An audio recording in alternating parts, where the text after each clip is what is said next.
All right. Going to now share my screen.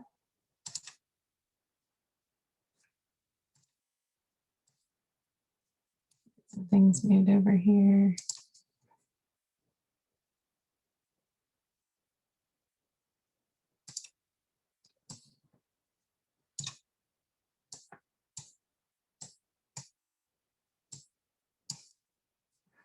Okay. So good afternoon, everybody. Thank you for joining me for our FairEntry review training. And for those of you who are new, brand new to you, just some housekeeping things. I'm hopefully, guys, in the next 2 weeks, we'll see if you are a manager and you only use 4-H Online to log in, hopefully you will be able to do that here within the next couple of weeks. I know tech support is finishing up that integration. If you absolutely need to be in FairEntry right now and you're not an organizational admin, the organizational admin can add you as a staff member, and I'll go over that too here in a minute. But right now, look forward here in the next couple of weeks. As soon as it comes out, I will let everybody know that the 4-H Online login for managers is working. It's working for families. It's just they're still working on the integration for managers. Okay, so I'm trying to keep an eye on the participants and make sure I let everybody in. So we'll get started. So logging in, if you are an org admin, you're logging in over here on this blue staff sign in. Otherwise, you would log in over here as a 4-H Online manager. Each county, again, gets 2 organizational admins. Those folks are the admins, they roll over the fair every year, but then after that, you would have the same privileges as a regular manager. If your families are looking for their fair, they go to this Find Your Fair in FairEntry.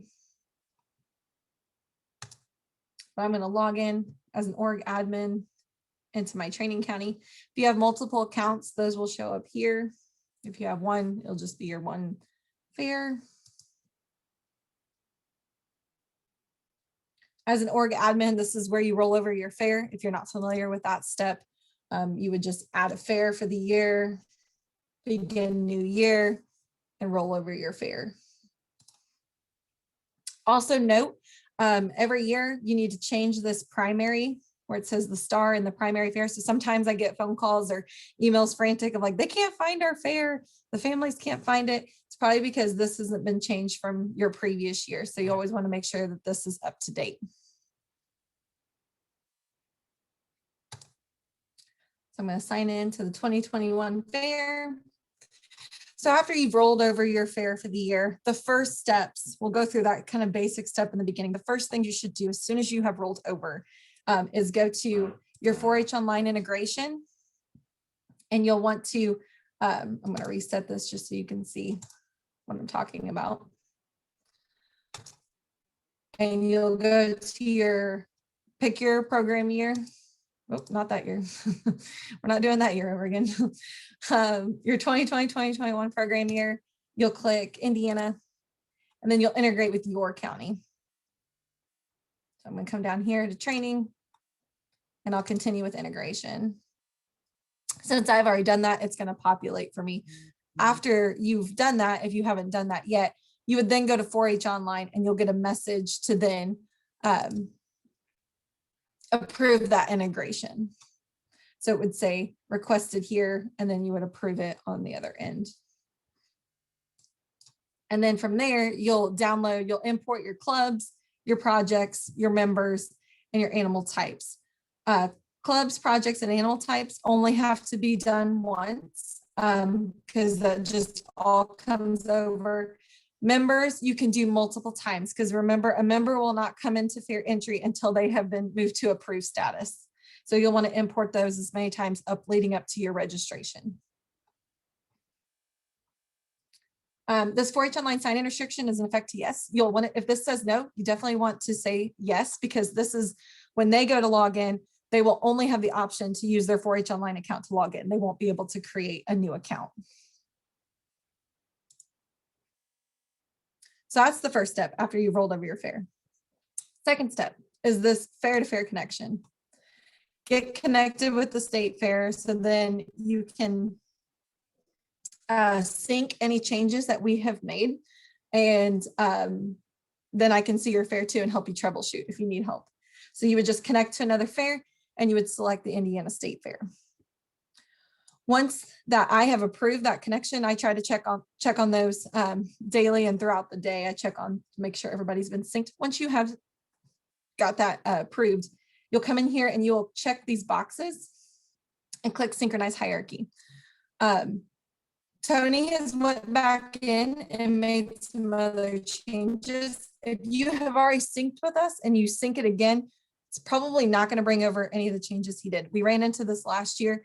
So I'll go over some of that when we get to the hierarchy, some of the changes he made. But if you have not synced with us yet, you will get all of his changes as long as you click this delete items, restore, and synchronize name and number changes.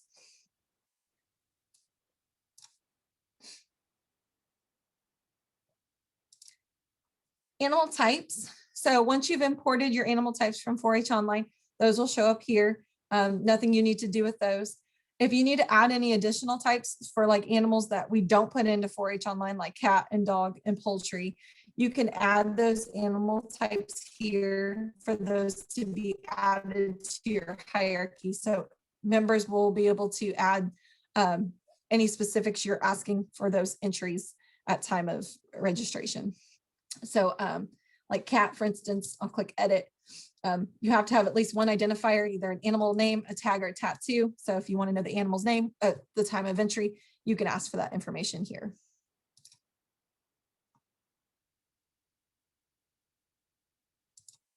Staff, again, this is where as 4-H Online managers, you can add staff. You can add staff if you have barn managers, superintendents, volunteers, you can give them staff privileges.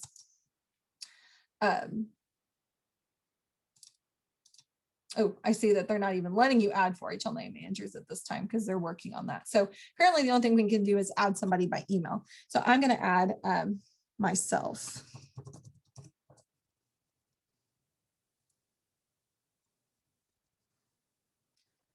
So you put in their name, you're inviting them by email. Don't have to put in a cell phone. So you would add staff member. And then if you need to add another one, you could start over. Otherwise, you just can click close. You'll see you've added the member, but you don't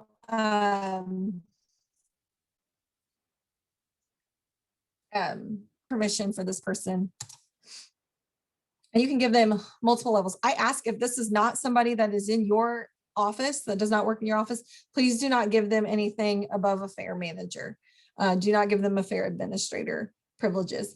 Do know if you have like livestock superintendents, if they're going to be helping you, not only just like with breaking classes and show bills, they're going to be, if you want them to be able to move, say, for instance, some members in the wrong class, like they're in the Hereford steers and they should have been in the crossbred steers.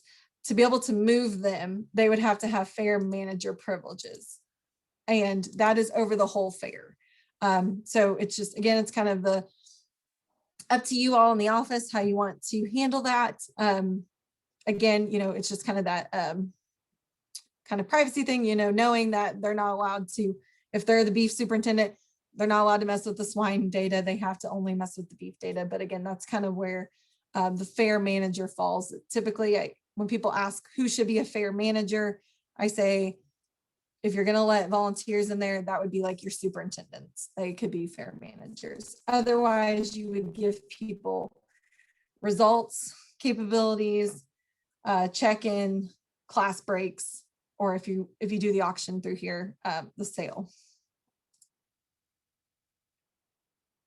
But again, you can give permissions to anybody. Anytime you have a new staff member, you're allowed to add those members to FairEntry. I don't have to do that for you. I just have to add them to 4-H Online.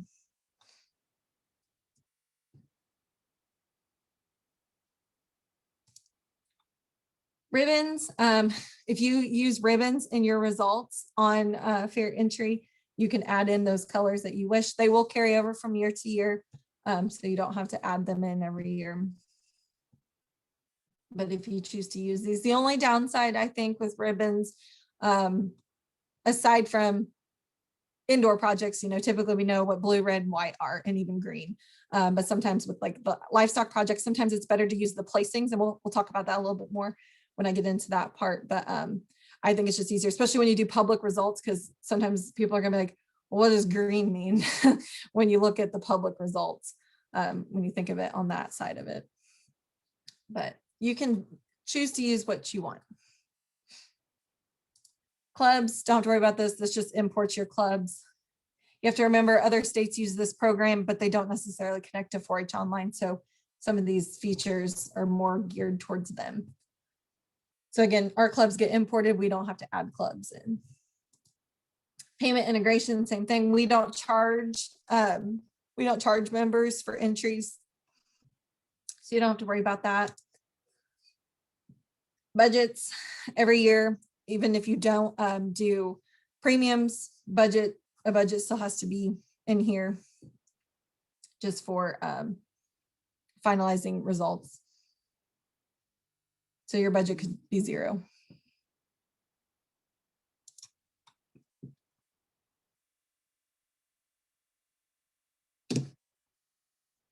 Okay, fair details. Sorry, I kind of skipped over this part, but the start and end date, that's set up when you roll over your fair.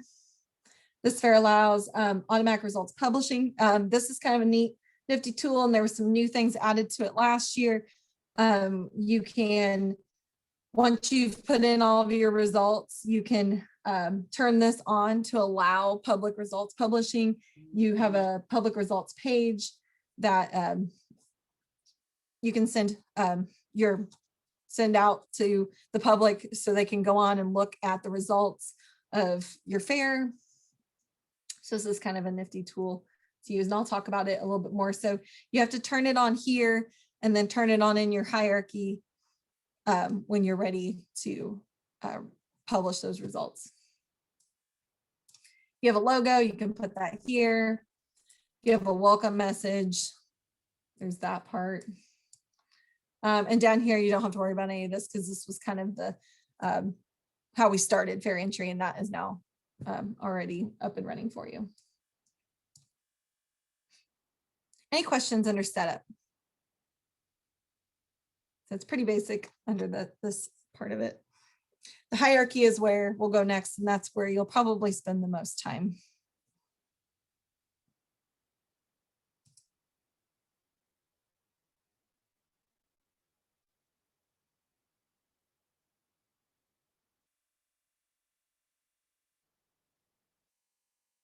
Okay, so your hierarchy. This is where you build all your classes. If you've rolled everything over from the previous year, I know last year because we had all the virtual event options, you'll still need to offer those virtual options, but you can, if you had them as required settings, you can turn those to optional settings. And I'll show you all what I mean by that here in a minute, because all my options are still in here for the training county. Do note with state fair, again, Tony went through and turned all the requirements to optional instead of required. So if you had already synced with us, I don't think if you sync again, if it will change it, but you'll just want to make sure you go through and change those to optional as well. But then I think that was really the only major changes he made. But if you haven't synced with us yet, then you'll be in good shape. And when you do, that'll all be set up for you, at least on the state fair project side. But to get into your hierarchy to start working, I always recommend starting at the fair level to set your open and close dates. That's the first step. So you just click on your fair, click select fair. You'll see it takes you right to your hierarchy editor, has all your classes, all your departments. You have staff under each part of the hierarchy. The entry settings, this is where you open and close your fair. This is where I suggest you start with opening and closing your fair. So it will always default to your last year's dates. I've already set mine up, but you would replace those dates with the current dates, because then that carries down through the rest of your hierarchy. And if you run into issues where last year maybe you had set some different dates than what was at the fair level, you might have to clear those out and save those so it will default back to your open and close dates of your fair. Entry registration process, single entry. Everything is set to single entry unless, for instance, like horse and pony, you can change that to multi-entry. At that point, that allows, so for instance, it'll allow them to like pick one horse and then they can pick multiple classes for that horse. So if they're under Western, they could go and select multiple of the Western classes and then associate that one horse with those. That's one way that multi-entry works. Also with like photography, when they can enter in more than one class, they can select all those at one time if you change the settings to multi-entry under the different levels of the hierarchy. But at the fair level, it should be single entry. Open entry, that should be no. We don't do open class through FairEntry. We don't charge exhibitor fees. Birth date required, exhibitor grade optional. Those things all come over from 4-H Online, so it's not a big deal what those say. But always, always, always make sure this exhibitor social security number says invisible. We don't want that information. We don't need that up on our page. Again, entry fee, we don't have those. You can set max entries at this level. More than likely, you're going to set it on down through the hierarchy, depending on how many entries you allow per department, division, class. All those options become available as you work down through the hierarchy. Allowed exhibitor type, this is always individual. We don't do team registrations through FairEntry. Same with the max animal information. That can be done as you move on down the hierarchy. You want to set these up pretty high at the beginning. Allow animals to be added to an entry during registration. Yes, you want them to be able to associate their animals to their registration. You don't want to have to do it for them at check-in. You want them to be able to add it at that time of doing their registration. Allow animal creation for 4-H Online exhibitors. So this is where at the top level, you can say yes, because like those animals like dogs, cats, poultry, those you would want to say yes. But when you get down to like beef and swine, you would say no, because those are animals that you want them to pull over from 4-H Online. Require 4-H project affiliation for 4-H exhibitor. That too is a yes, because again, they will only, if that is turned to yes, they will only allow to be signed up for things in FairEntry that they were signed up for in 4-H Online.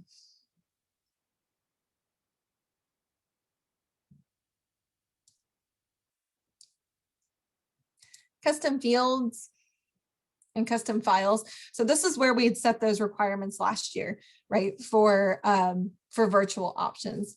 So I'll actually go back into my hierarchy so you can get a better example of how I did this. So for instance, under cattle, I'll click on heifers. I won't pick class because I just want the division level. So under custom fields and custom files, so I had all these turned to optional as last year, but if you had these as required, you could edit these and change them to optional. And again, with state fair projects, just make sure that you go through each of those and make sure that they are set to optional instead of required.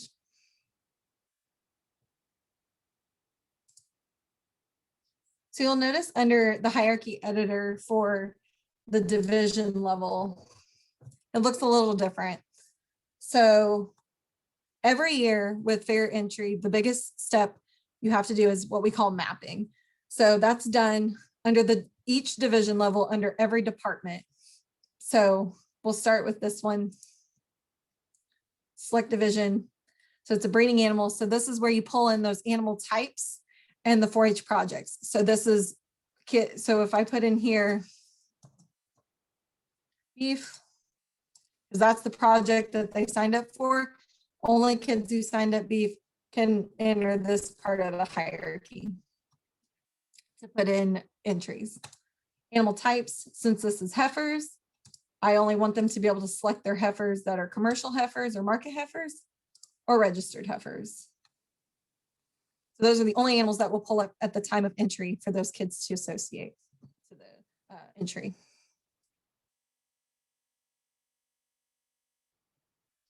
And again, that has to be done for every single division under every single department every year during for the fair. And then for indoor projects, it's a little easier just because I'll just pick on a state fair project. Because you're just associating the project. There's obviously no animal to, if I could spell. And always, always, always make sure you save after that pops up into the box. Make sure it's safe.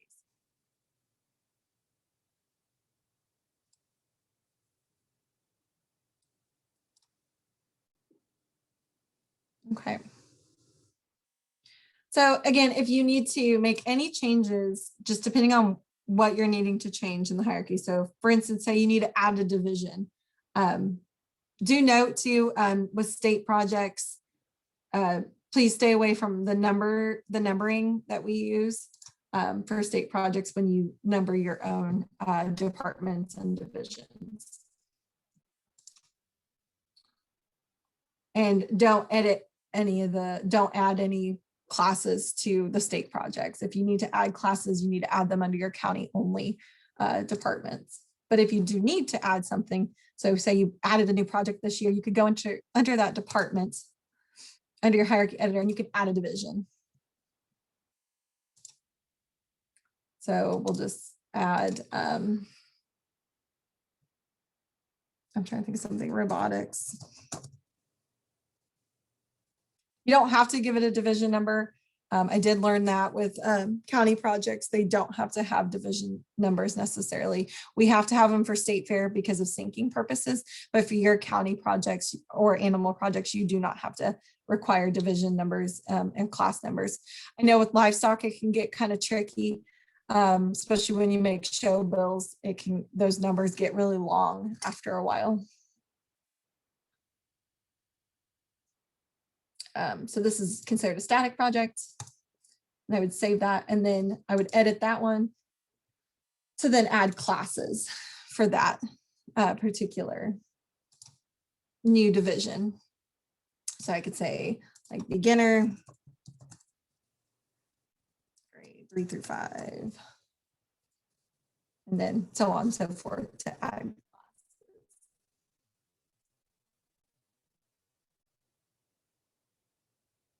Again, you'll see this enable automatic results publishing. Just like mapping, to turn that feature on for your fair, you have to turn that on under each division level. So it's kind of good to remember for the results publishing, it's under the division level, just like mapping.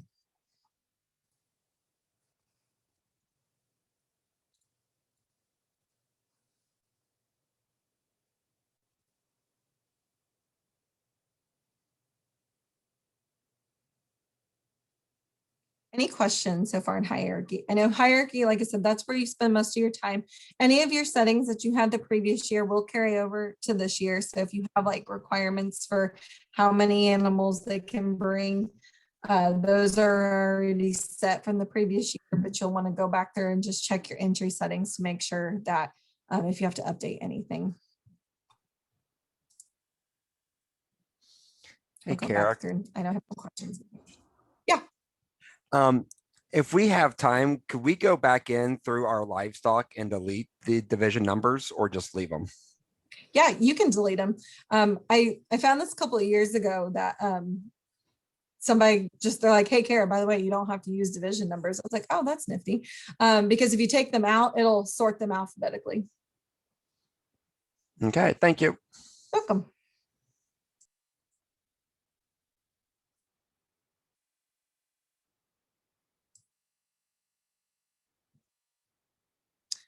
Okay. What if you have more than one project name for the same projects? Like we had some doubled up on a few. For example, we have beef and beef animal. Just wondered how they will pull over to FairEntry. Okay, so with mapping, like I said, I know we did condense some things in 4-H online this year, but you can expand back out here in FairEntry. That was kind of the point. Kids don't necessarily know exactly what they might 100% be doing when they sign up for 4-H online. So just making sure whatever they signed up for 4-H online that associates with what they would actually be doing in FairEntry, just make sure you're mapping those to the right thing. Like I said, 4-H online, we tried to condense, but FairEntry, you can branch back out. Again, whatever they signed up for there that you want them to be associated here, that's how you would set up your mapping.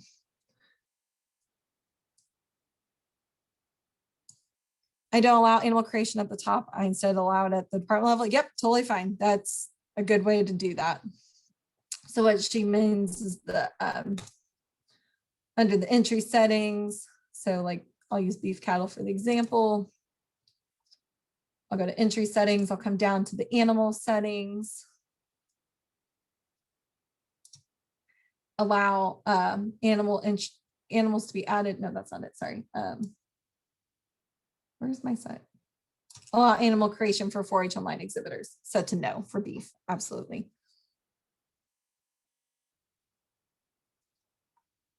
You'll notice too, if you are going to allow them to still upload videos as a virtual option, that is down here under this online auction. I know that's not, it's because it was built for the auction, but this is where they can put in an entry video URL. You can make it visible or visible and required. More than likely this year, you're just going to leave it as visible. This allow public viewing.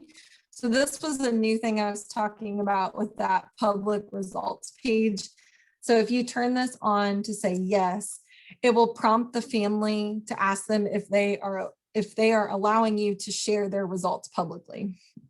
Because we had photos attached last year, those photos could then be uploaded or downloaded, and or any files that they uploaded during entry, those would have then been available on that results publishing page. So if this was turned to yes, they had the option to say, yes, I would like my results published publicly, or no, I would not, just because I don't want to share my photos.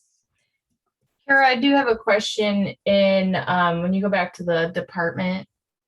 This question allow on a 4-H online settings, allow new entries for non 4-H online exhibitors. Should that be no or yes?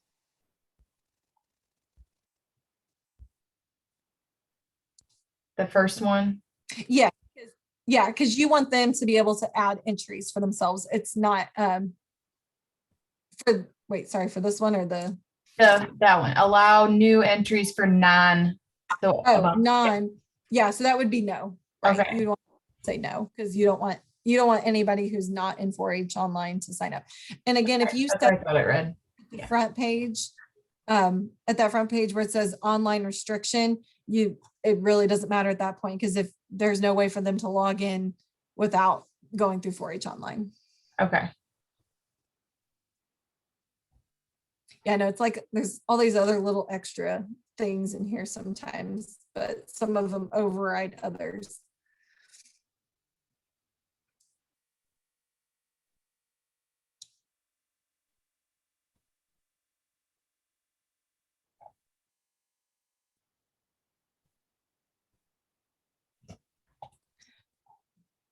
Connie, example from Marion County has creative writing now.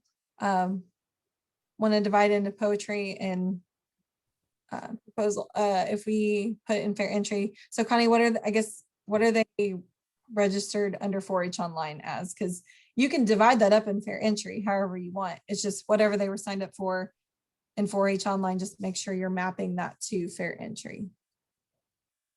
So yeah, you would just under that specific division, you would map creative writing to that, and then you can break those up by class.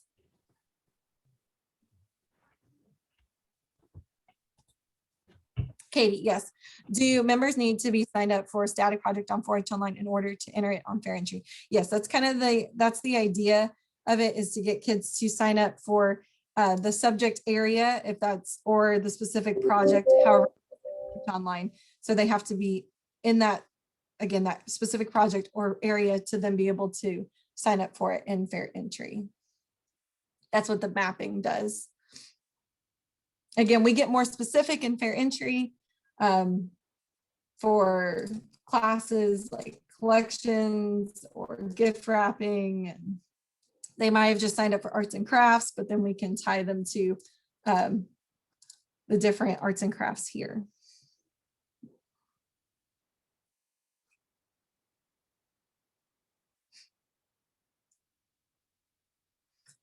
And as always, if you're ready to open your fair, but you just want to make sure that that looks good, ready to go, I am happy to look through your hierarchy. Just shoot me an email and I will look through your hierarchy. Just get a good once over, just make sure everything looks okay. And if you run into issues after you've opened your fair, again, always just reach out and I'm happy to go in and take a look. Because it's a lot. It's a lot of work in the hierarchy to get those up and running.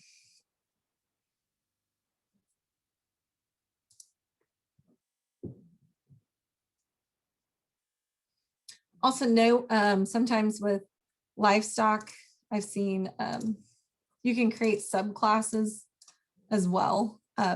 If you need to make additional classes, you can also create a subclass. Once you've broken a class, we'll talk about that here in a minute too. But once you've broken a class, it will automatically make subclasses for you.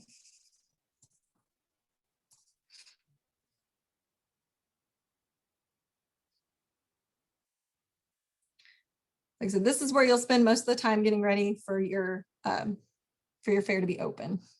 But always the big things is connecting with 4-H Online, importing, connecting with State Fair to get all those changes, and then mapping your hierarchy. Those are the big things that definitely have to be done before you can open your fair.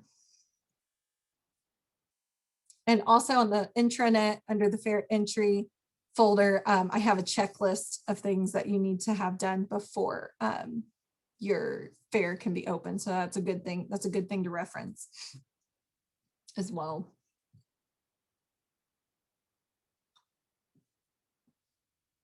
Okay, I'm going to jump to the next tab, finances. So again, everybody has to have a budget, even if you don't charge or do premiums or charge. Obviously, we don't charge anything, but if you don't do premiums or if you don't do the auction, everybody still has to have like a budget. It's tied to results. So once you have all your results in, you would finalize your budget and then your public results will become available. If you do happen to use the auction, you can generate checks, or if you do premiums, you can also generate checks. Oh, I need to go back real quick. Sorry, guys, and show you how to set up results in your hierarchy. So again, this is all depends on how you want to do results. This is where it gets kind of tricky, and I say how you want to do results. It's probably going to be different on each department, and it even might be different on your divisions or class levels, depending on what kind of awards you give. So for instance, I'll pick on beef again for a minute. I'll select departments. I'll do my points and premiums. So if you do premiums, you can put in premiums. Otherwise, you would choose points. Either way, if you don't do either one, I suggest doing points instead of premiums if you don't do either one. But then this is where you could assign your ribbon colors. If you're using ribbon colors, you can do your placings, any awards that you have, you can add awards. This is on the department level.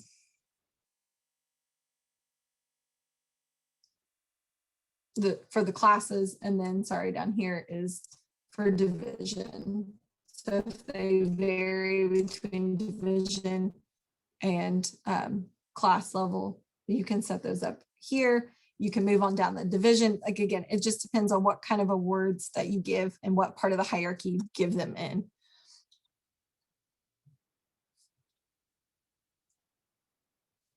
So you could set them all technically up at the fair level, but I'm gonna guess that they're probably different between livestock and your indoor projects. So again, like with indoor projects, maybe you want to assign ribbons. And then with livestock, you want to do placings, and then you have other special awards, and maybe you have special awards under the state projects. Like if you put an award on there that says that they were the state fair eligible, or they were the grand champion or reserve champion, or whatever the case may be. But that is all also done under the hierarchy.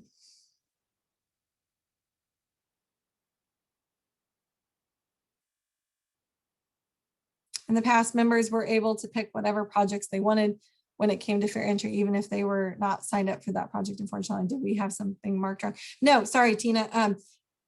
Not always the case. You could just leave it as kind of a free for all if you wanted to just let them sign up for whatever.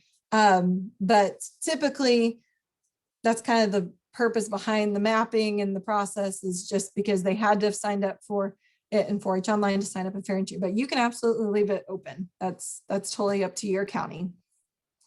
That's the nice thing about the flexibility. I just talk more about the mapping just because that's what most end up doing.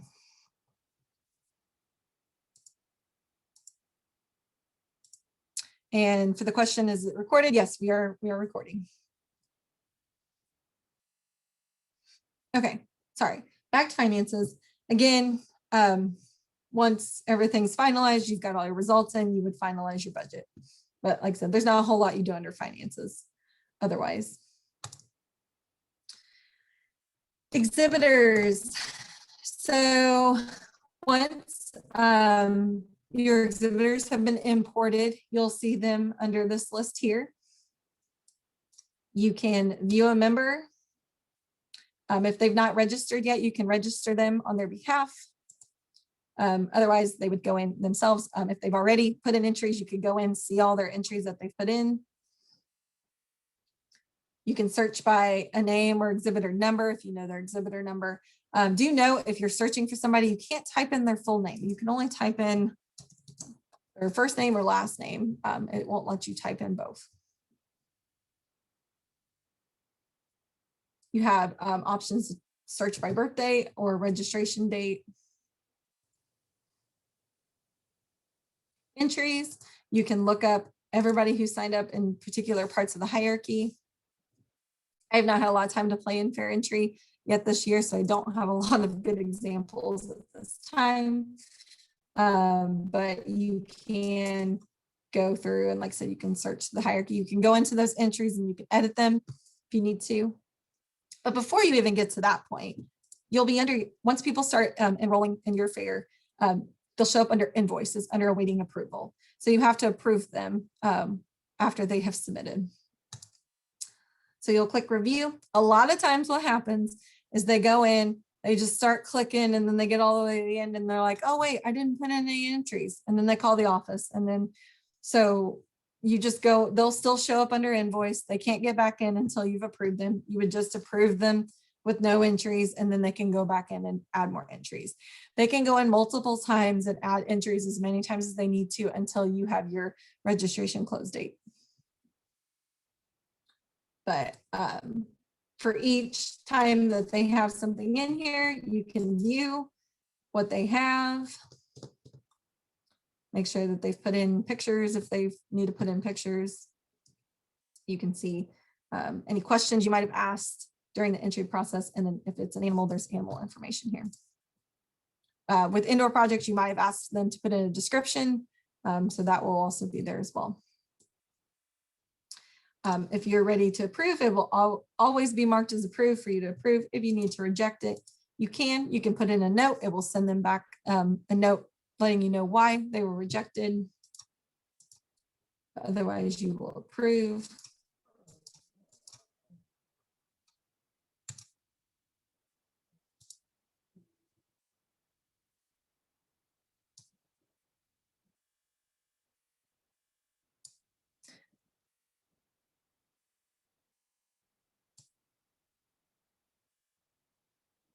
Okay, can you say again what is allowed? Liz asks, can you say again what is allowed to be edited and what is not? Liz, you mean like in the, Yeah, what you were just talking about. Just the second, because at the bottom it says, once approvals are final and you can't undo them. And then I thought I heard you say that once they pop in, you can approve them. But I was just confused. yeah, sorry. So yeah, when they come in for awaiting review, you can approve that entry. They cannot, once that entry has been approved, they cannot go in and make changes to that entry. Sorry, I should have said that too. They can't make changes to that entry anymore. If they have anything that needs changed, the managers will have to go into their entry and change it for them.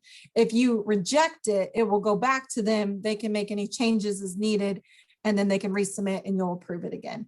Once they've been approved, again, after they've submitted entries, if they need to go back and do another entry for something else, they can go in and do that at that time. If for some reason you accidentally approve an entry that needed to have been sent back, you can delete that entry. You would just go back into entries or go into that exhibitor. And I'll show you, I'll delete hers just so you can see it. And then they could go in and do it again. So you could go in here and you could actually say delete entry, and then it would delete it, and then she could go back in and enter again. But yeah, once an entry has been approved, the members cannot edit it, only managers. Thank you, Kara. You're welcome. Sorry, I feel like I'm kind of out of sorts too with you guys. Like this is one of those one time a year things, and I feel like sometimes I even forget, like, oh yeah, we have to do that too. So it's this kind of review for all of us. Pending check payment, you don't have to worry about that part under invoices because we don't do anything. We don't charge members for their entries. Search, you can search by invoice status. Do note under the status when it says open, when you get closer to your registration to be closed, your entries to be closed, go check for those that are in this open status. Might shoot them a message saying like, hey, are you gonna submit more entries? You know, it's getting close. You need to get that submitted. Sometimes when it says open, it just means that they went back in and they might have just logged back in and it looks like they've started something, but maybe they are actually done. But it doesn't hurt to go back through and just check on those who are still in that open status.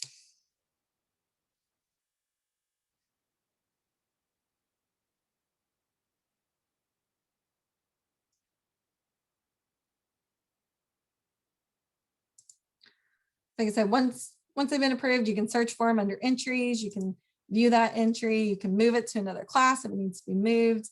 You can go back to that exhibitor if you need to update the exhibitor's information, add an entry for them if you needed to add one for them. I highly recommend making families do this themselves. Don't add entries for them. Puts a lot of work on you guys when you can just have families do this for themselves. You'll notice I didn't mention this in the hierarchy area, but the YQCA certification. So if you turn this on in your hierarchy and it's under each department, yes, under each department, you can turn on the YQCA certification. It will ask for it one time, even if they're in multiple species. If they've done it how they're supposed to, they've logged in through 4-H Online, they're using their 4-H Online account in YQCA, this will populate for them. So it'll bring it on over and then they won't have to enter it, but it will be attached to their entries for FAIR. If it doesn't populate over from YQCA, then they'll need to enter in that certificate number if you have that turned on and required.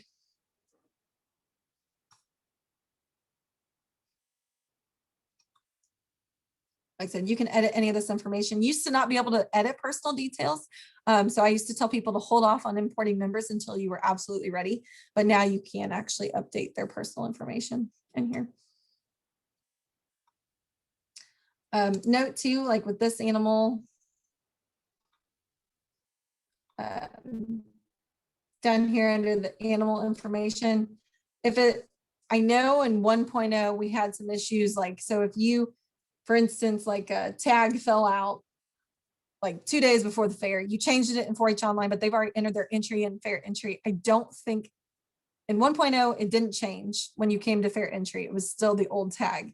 So you might still have to update it in FairEntry, but you can do that from here. You can edit this information and it doesn't take it back to 4-H online. Once it's here, it's in FairEntry. It's not retroactive. Kara, did I just see a place where it showed their YQCA training on this? Yes. Yep. So yeah, if you turn it on under the FairEntry, under the hierarchy settings, How do I do that?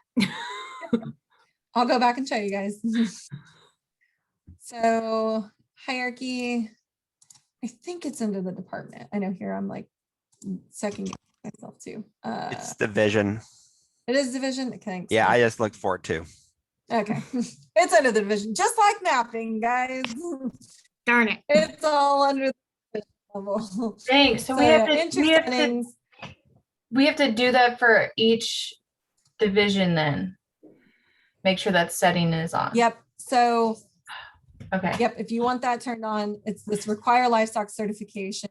But again, you have to do it multiple times, but as long as they've done it once, it'll keep populating for them. And again, as long as they use their 4-H online credentials and YQCA, then it shouldn't be a problem.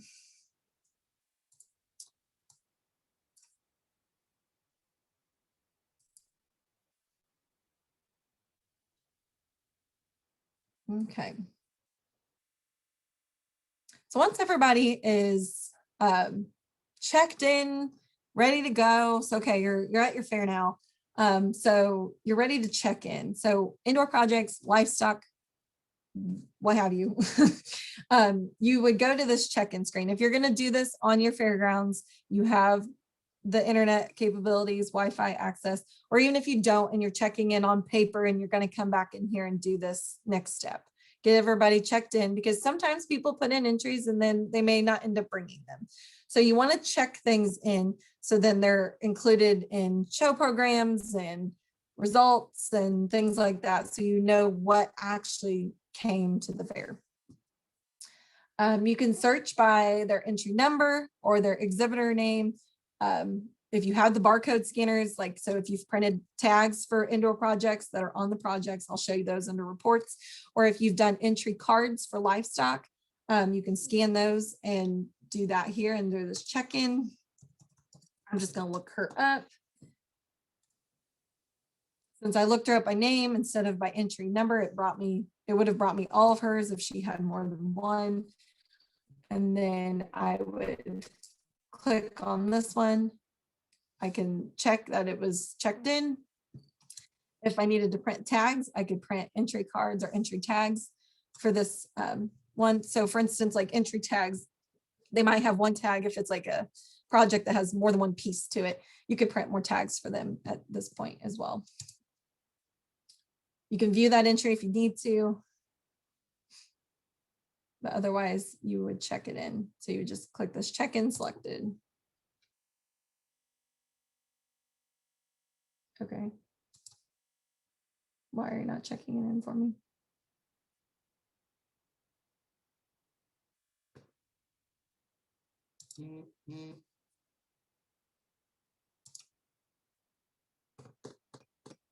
Oh, because I can't bulk check it in. Sorry, that only works for indoor projects. You have to actually go into the animal projects and check them in. Sorry, guys, I feel like I'm misleading you today. So for the animal projects, because that was the animal one, otherwise with indoor projects, I could have checked it, checked the box, said check, select in, good to go. Because this is an animal, it requires a little bit more information because it's a steer. What is this check-in weight? So here's where I would click that he was, say he checked him in, he weighed 1,200. And then we'll check him in. Hey, there we go. There he is. Now he's all checked in, ready to go. Kara, can you explain how that RFID scanner support works? Is that new this year? So, kind of, it was there last year. I'm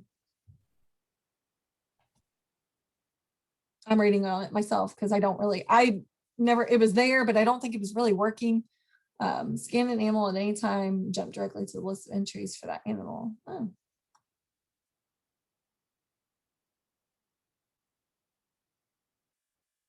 Oh, okay.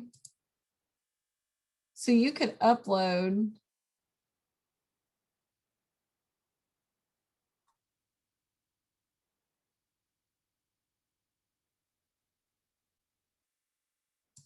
Okay, so you could technically upload RFID, like a list of RFID tags, and then you could scan their tag and it would pull them up for check-in. Huh, that's interesting. I'll have to get some more information about that and I will let you all know how that works. Okay. Yeah, like I said, I'll investigate that one a little more for you guys. Like I said, I know it's been there now for at least a couple years, but I don't think it was fully functioning last I knew. I remember somebody had reported to me that it wasn't working. But I will get some more information on that and get that out to you guys. So like I said, scan them, look them up, however you want to check them in. With an indoor project, you could just check the box and say check in. With an animal, you would view it, so you could actually like put in weights and things like that at time of check-in.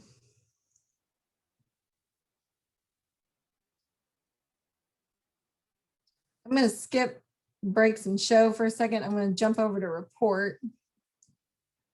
So we're going to look at reports, hierarchy. You can pull any of your hierarchy settings. Those all pull out into an Excel. So it has everything that you've set up in your hierarchy. These are good to pull like at the end of the year. You can page break them and then give them to like superintendents so they can see what kind of classes you have put in here. If you need to make changes for the next year, it's good fall time when you're redoing your handbooks and things like that. Classes with no entries. This is another good one. So you can start determining if like maybe that's, we had no entries in this class. Maybe we don't offer this next year or whatever the case may be. But that's another good report to pull at the end of the year. Let's skip that exhibitor groups. Exhibitors, you can print back tags. This will print their back tags based on their exhibitor number that they're given in the system. Entry counts, this will count their total entries by the approved exhibitors. Entry count by class. Again, these are good reports to pull at the end of the year to see how many were in each class or division. Exhibitor labels, it will print mailing labels for each exhibitor. Entries, there's tons of reports for entries. Entry list by exhibitor with barcode, that's a huge report. I don't recommend that one. Same with entry list by exhibitor with or without the barcode. Those are large reports. But you can get them broke out by different divisions. Entry lists, entry cards. These are cards that they create in a system. You can also create your own entry cards. I recommend these for livestock. You can put your own information on them, whatever you want that card to have information on. I'm going to pick on Hendricks County for a minute. When I worked there, and I think a lot of them use it still now with livestock. For instance, they have those cards printed. They give them out to the kids.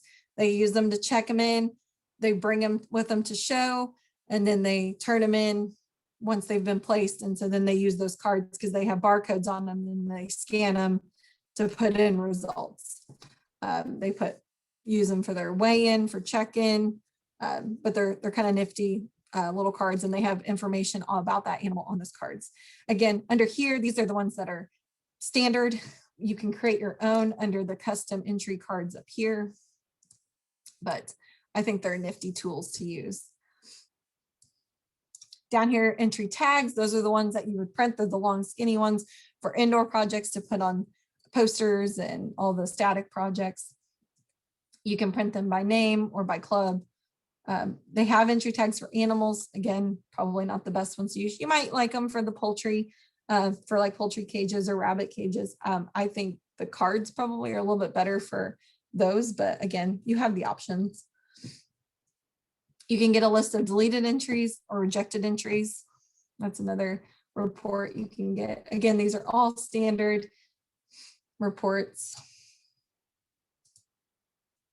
Invoices, again, this is another way to pull those to see who still has an open invoice out there, so they can work on getting those submitted. Finances, again, we don't do much with that. Show programs, there is standard show programs, but you can also create your own. And I'll go back to that here in a minute. Results, judging sheets, you can print judging sheets to put in like notebooks. If you have the binders that you use for, especially for static projects, you can print those with or without barcodes to judge those projects. They'll be broke out by their classes, and then there's a spot for judges to circle their placings and ribbons and whatever else you have set up in your hierarchy for those. Again, they'll come with barcodes. So if you just want to scan the barcodes during the results, it'll pop up all those kids and you can put in results for them. Exhibitor results, 1 page per line. Again, this is a huge, huge report. And sometimes the system will crash when trying to pull this report, but it will pull a report or a list for every member and all their results. These placing and ribbon barcodes, these are just downloads. You can give your results, people who are doing results for you. So if you're having them put in results, they can just pull up the person and then scan the barcode, and then it'll populate into their results. Sale, I'm going to totally skip sale. And then again, if you do any premiums, you can pull reports on premiums. Sale is its own training. If you're interested in the sale, let me know and we can do a training on that. Custom reports, you can create any kind of custom report you want. They are shared amongst your fair. So anybody in your fair who has manager privileges to do a report, you can all access those reports. Just create a report. You go into report, you have all these available columns to bring over. If you had any custom questions, you can bring those over. Again, do note, to run reports, you have to pick a part of the hierarchy to work from. So you can either start at the fair level or you can work your way down depending on what you're wanting for that particular report. And always, once you make a change, if you add something over, make sure you save your columns, because if you don't, they go away. You can do filters and you can sort them, and then custom entry cards. Again, you can create entry cards for your fair. These are what they look like. They're pretty good size. They're 4 on a sheet to print.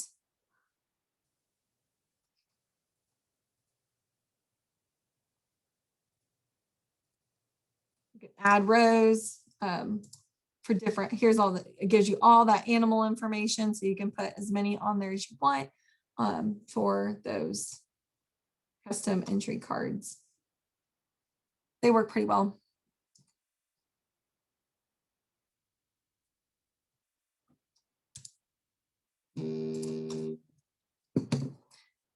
Custom files download.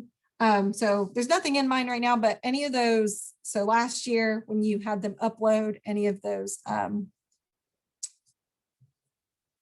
custom files that you wanted for virtual options, those would show up here for you to then download. They come into zip files and then they attach the kids' names to them.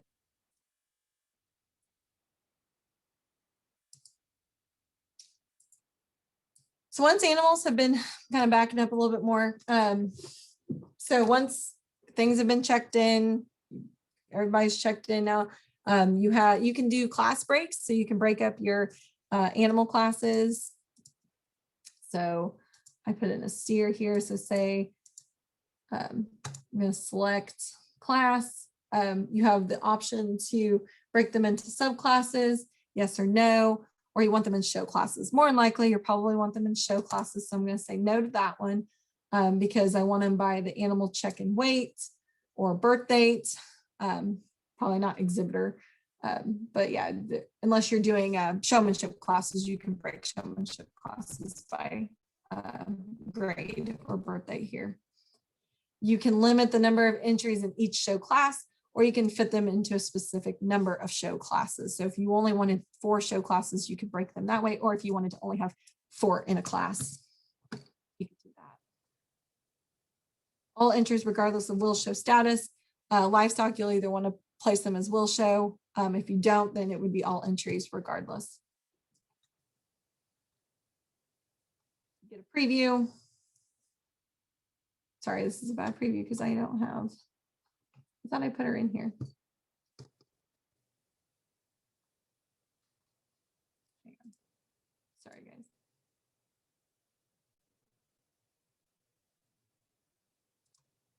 I'm gonna jump into my 2020 fair because I know I have an example in there.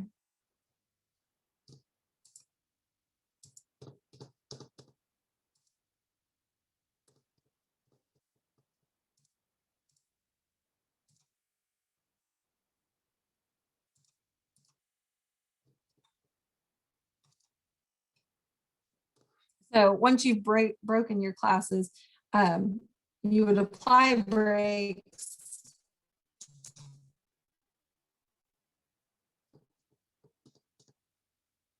They would show up at the bottom. You can move them back and forth. If you need to change anything, you would reset breaks.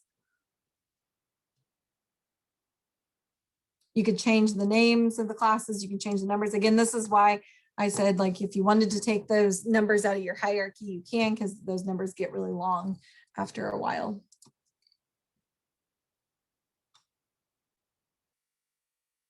Once you've created breaks, you can then create show programs.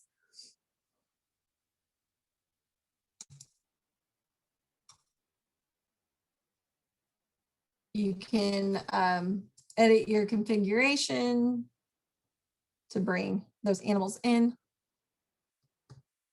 So you would pick that part of the hierarchy.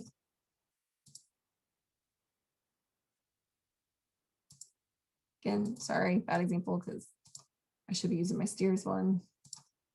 And then select. You can edit those show programs. Like, so once you brought them in, you can reorder them if needed. If you're going to order them, I recommend doing this instead of what I just did, bringing in the ones that have entries. So select.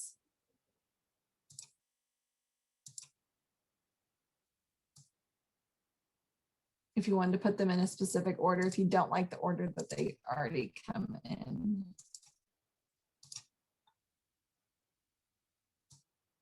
So if you want Angus to be first, that way.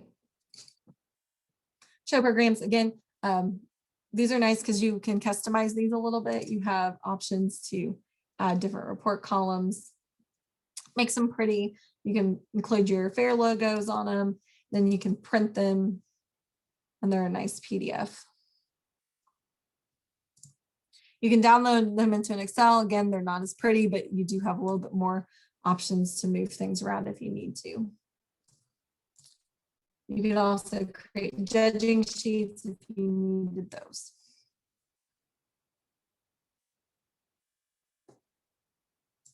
And then results, kind of backing up a little bit more. Again, if you've got, if you're taking results, especially for static projects on paper and you want to put them in after, you can search by exhibitor name. You can do, like I said, individually, you can scan them, look them up, put in their results. Otherwise, you would want to go into your class results by hierarchy or your division results, again, depending on where those awards and ribbons are at in your setup.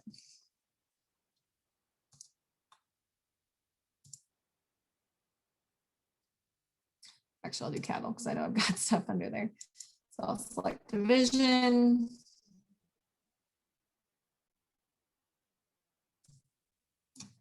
You can edit all, add ribbons, placings, awards. You just click on the little award guy to pick what awards you want. And then just make sure when you make changes, you click save. If you didn't make any changes, you can just click cancel.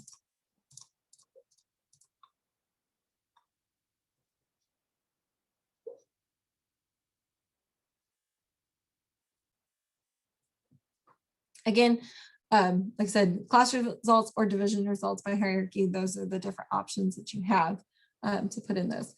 And as always, on my FairEntry folder under the intranet, that is where all my resources are that I have available to help with figuring out how to set up custom reports or doing results, all the different parts of FairEntry. Also, FairEntry's help site that I get all those resources from, I share that publicly with you all because it's a public website. It's not something that only I have access to. If you all go to that site, you can access it. It is FairEntry.zendesk.com. You are welcome to create an account and get on there. They have some really good videos on there. They have all the, like I said, all the support resources that I provide. I just ask that you don't request a training from them if you need to train them, but you are welcome to look at any of their resources. They have really good resources on sale. I'm still learning sale, I feel like, along with most of you. So they have a lot of good items through here. But yeah, you are welcome to create an account on fairentry.zendesk.com. Like I said, that's where I pull all my resources from. And I mean, I have customized some things to Indiana, but like I said, that's where they all come from. Any questions? I know I feel like I went through that incredibly fast. But like I said, the biggest thing is, you know, getting your fair set up for the year. If you have questions, you want me to look over your fair, I'm happy to look over your fair before you open it. It's just kind of that step-by-step thing every year. Got to make sure everything's mapped.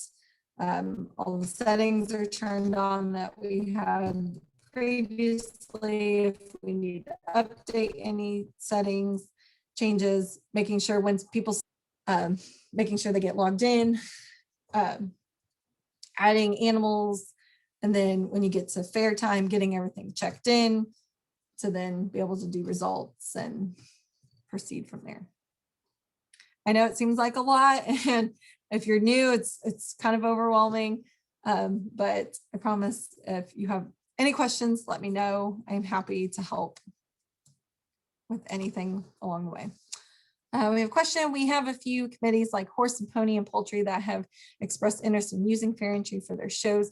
Can we schedule a training with you to teach our volunteers? We are not as familiar. Yep, absolutely. If you would like to put something together to have your volunteers, I am happy to schedule a meeting with you guys to walk through this with your volunteers. Absolutely. Using your volunteers.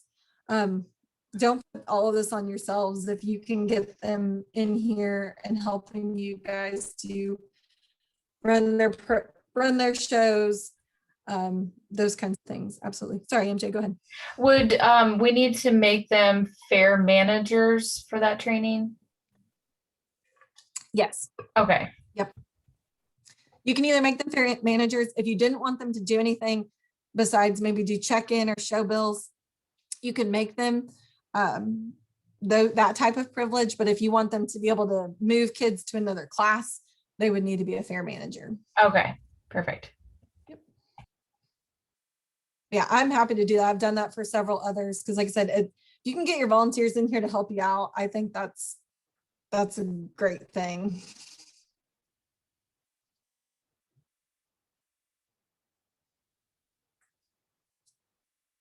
Because this can be a lot of work on your office. We have about 5 minutes before I had scheduled us to wrap up. So any other additional questions? Again, I recorded this so you can go back and review. And like I said, as always, let me know if you have any questions. I'm happy to help. Like I said, the most time you will spend is in your hierarchy, getting your hierarchy ready.